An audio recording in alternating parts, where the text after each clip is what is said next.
আজ সোমবার ৬ জানুয়ারি। দৈনিক ইত্তেফাক। সার্বভৌমত্ব রক্ষায় সেনা সদস্যদের প্রস্তুত থাকতে হবে, প্রধান উপদেষ্টা। দলগুলোর সঙ্গে কথা বলে গণঅভ্যুত্থানের ঘোষণাপত্রের খসড়া তৈরি করবে সরকার। ব্রিফিংয়ে প্রেস সচিব। তারেক রহমানের ৪ মামলায় বাতিল থাকবে, হাইকোর্টের রায় আপিল বিভাগে বহাল।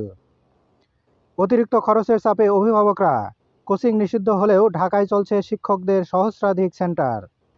আবু সাইদের হত্যাকাণ্ডে অভিযুক্ত ৭১ শিক্ষার্থী বহিষ্কার। সর্বোচ্চ বিষাক্ত বায়ুতে স্বাস্থ্য ঝুঁকিতে ঢাকাবাসী, স্বাস্থ্যগত জরুরি অবস্থা জারির তাগিদ। দেশে বেকারের সংখ্যা ২৬,৬০,০০০।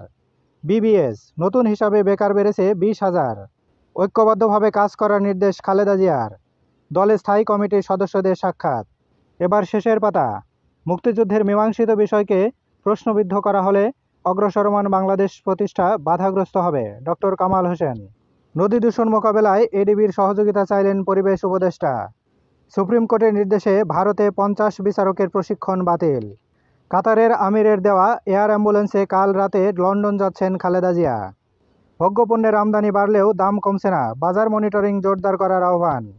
ব্যাংকে ৪৫ কোটি টাকা লেনদেন, স্ত্রী ছেলেসহ গাড়ি চালক আবেদের বিরুদ্ধে পৃথক ৩ মামলা। জাপান গার্ডেন সিটির সভাপতিসহ ৬ জনের বিরুদ্ধে মামলা। কুকুর বিড়াল হত্যা। ছারপোকা মারতে কারখানায় গ্যাস ট্যাবলেট, ২ কর্মীর মৃত্যু।